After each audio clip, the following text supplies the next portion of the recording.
ალბათ გქონიათ პრობლემა, როდესაც ცესხი აგიღიათ, შვებულების გასატარებლად ბანკიდან თანხა გამოგიტანიათ, შემდეგ სასურველი ნივთის შესაძენად განვადებაც გაგიფორმებიათ, საბოლოოდ კი აღმოგიჩენიათ, რომ ამ ყველაფერს თქვენი ხელფასი ვერ წოდება.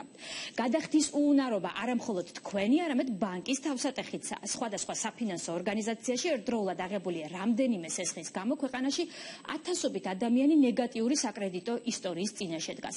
ამ პრობლემის მოსაგვარებლად ეროვნულ ბანკს ინიციატივა აქვს. როგორ გავანაწილოთ სწორად შემოსავალი, ისე რომ არც თავად დავზარალდეთ და არც ბანკი ვაზარალოთ. ამას სოფო ოხანაშვილი გვიამბობს.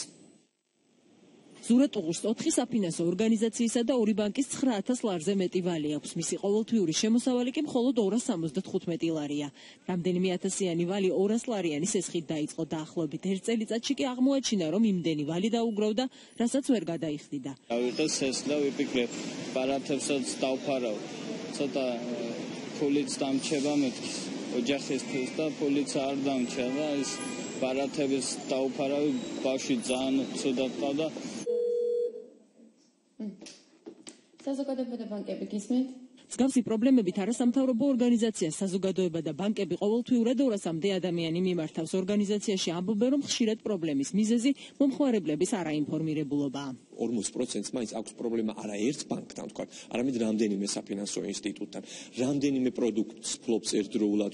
პრობლემის არსებობას ადასტურებენ მიკროსაფინანსო ორგანიზაციებსა და ბანკებში, თუმცა ამბობენ, რომ საკუთარი მომხმარებლების ინფორმირებას უზრუნველყოფენ. ეს მომხმარებელმა ზუსტად იცის, როგორ უნდა მართოს თავისი ფინანსები, ისიც დაცულია და ჩვენი ბანკების რისკებიც მინიმუმამდეა დასული. ჩვენ ავადობთ იმ ხალხს, ვისაც ამ სესხის გადახდა არ შეუძლია.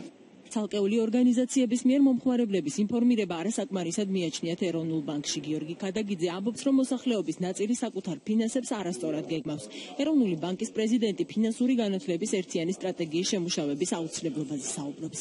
არასწორი ფინანსური გადაწყვეტილებებია, როცა 900,000 ლარიანი შემოსავლის ადამიანი თავის შემოსავლის ნახევარს ხარჯავს და ახმარს სესხებს, რომელიც განკუთვნილია ძვირადღირებული ტელეფონის გამონდებისთვის, საზღვარგარეთ დასასვენებლად წასვლისთვის და ასე შემდეგ. ფინანსური განათლების დეფიციტის პრობლემაზე დღეს კონფერენციაზე იმსჯერეს მხარეებს საკუთარი გამოცდილება ბრიტანელმა ექსპერტმა გაუზიარა. მსგავსი პრობლემების წინაშე გაერთიანებული სამეფო 11 წლის წინ იდგა.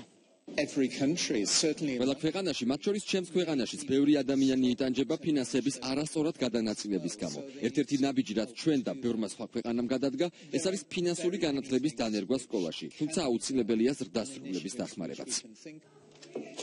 ფინანსური განათლების სტრატეგიის შემუშავებაზე გადაწყვეტილება მიღებულია, თუმცა როგორ უნდა განხორციელდეს დეტალები ჯერჯერობით დამუშავების პროცესშია.